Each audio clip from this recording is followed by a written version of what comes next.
An increasing number of investors are getting involved in the peer-to-peer lending space. We ask what the main benefits are of peer-to-peer lending for investors.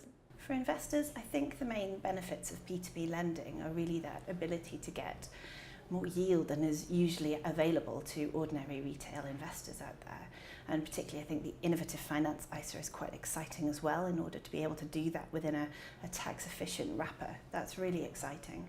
There isn't that much out there for retail investors given the current state of the market at the moment that's attractive, and I think P2P lending fits a really interesting spot in the market for them.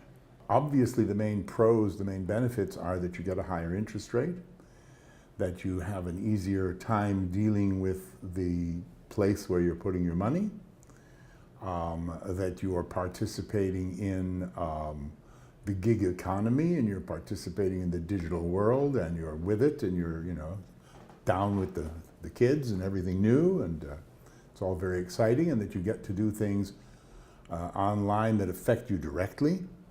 It's a lot more exciting than calling up and listening to music, speaking to a great big clearing bank, who probably won't ever answer anyway. So it's exciting and it's fun and it's a good place to put your money. First of all, and probably what was the most immediate impact when it was introduced several years ago and started to grow, is the fact that it provides this middle band of investment between savings and equity.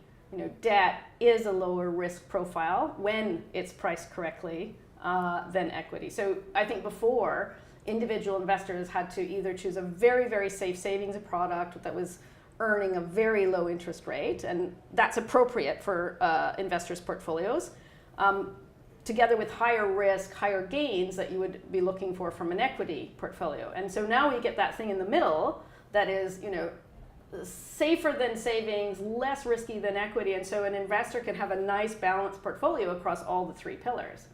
Now, in addition to that, beyond being a part of a balanced portfolio, is how we can take advantage of peer-to-peer lending for building for our future.